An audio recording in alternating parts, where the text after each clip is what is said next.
Frères et sœurs congolais, lorsque je suis arrivé au pouvoir, le pays était dans une situation de crise. À la suite d'une longue période d'instabilité politique et d'incertitude, l'élection présidentielle qui a consacré notre victoire, votre victoire, continue de susciter beaucoup d'espoir partout dans notre pays et même au-delà de nos frontières. Le jour de mon investiture, je vous ai bien entendu me rappeler « Félix, Papa alobaki, le peuple d'abord ». Les défis de notre pays sont immenses.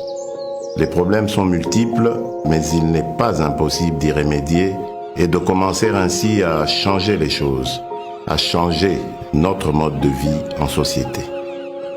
Pour engager le changement, dans le contexte politique particulier de la période après l'investiture, nous avons commencé à travailler avec les moyens à notre disposition. Pourquoi ? Parce que face au désir ardent de changement immédiat qui traverse tout le pays, nous avions décidé de ne pas croiser les bras en spectateurs passifs. Pourquoi ? Parce que quand on veut changer les choses, on n'attend pas de réunir toutes les meilleures conditions. Nous avons lancé le programme des 100 jours. Ce programme ne va sûrement pas résoudre tous nos problèmes en quelques mois, mais il est un début de solution. Nous avons commencé à doter nos villes de certaines infrastructures routières et d'apporter les réponses dans la production agro-industrielle ainsi que dans le domaine de la santé et dans bien d'autres. Nous avons ouvert plusieurs chantiers un peu partout. Ces chantiers, une fois finalisés, vont soulager déjà quelques-uns de nos problèmes. Certains d'entre nous pourront ainsi rentrer plus tôt chez eux et sans subir le stress des embouteillages, ou voyager plus facilement d'une ville à une autre, ou évacuer plus rapidement leurs produits et les acheminer vers d'autres marchés pour les vendre plus vite. D'autres vont enfin avoir accès à l'éclairage public, à l'électricité, à l'eau dans leurs habitations. Le programme des 100 jours nous donne la preuve que par notre volonté, seuls nous pouvons trouver des solutions à nos propres problèmes et surtout apporter des changements positifs à notre cher pays. Le grand changement que nous attendons, le changement que vous souhaitez, ne sera possible que si chacun de nous tous, Congolaises et Congolais, adopte la même attitude responsable face aux problèmes et défis qui sont les siens, qui sont les nôtres. Le vrai changement commence par chacun et chacune d'entre nous. Nous devons changer et incarner le changement partout où nous sommes pour que le pays évolue.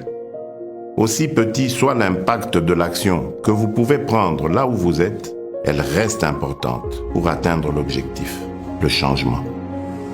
À ceux qui sont responsables de la gestion des affaires publiques, le premier signe visible du changement sera celui de votre comportement, de votre compétence dans la gestion de la mission qui vous est confiée par le peuple congolais. Nous sommes au service exclusif des Congolaises et des Congolais. Sachons désormais travailler pour le changement de notre pays. Mes chers compatriotes, chers frères et sœurs, je rêve d'un Congo meilleur. Nous avons le devoir de construire un Congo meilleur où tous les enfants, filles et garçons, ont droit à l'éducation, à la santé. Un Congo où aucun enfant ne dort dans la rue ni ne meurt de faim. Un Congo où toute personne orpheline, veuve, vulnérable ou vivant avec handicap est accompagné par les institutions de l'État. Un Congo débarrassé de la haine et du tribalisme. Un Congo où nos femmes ne sont plus violées tous les jours. Un Congo où il n'y a plus de guerre. Un Congo où il n'y a pas une province contre une autre province. Un Congo où il n'y a pas ceux de là-bas et ceux d'ici. Un Congo où il n'y a pas ceux d'une église contre ceux d'une autre église. Un Congo où il n'y a pas un camp politique contre un autre camp politique. Je veux un Congo où il n'y a qu'un seul camp, le camp des Congolais unis et fiers de notre riche diversité. Un Congo de changement des mentalités. Nous avons le devoir de porter le grand rêve et de redonner de la grandeur à notre pays. De bâtir un Congo debout et digne, un Congo des travailleurs responsables, vigilants et gardiens de nos lois. C'est le Congo que je veux pour nous tous.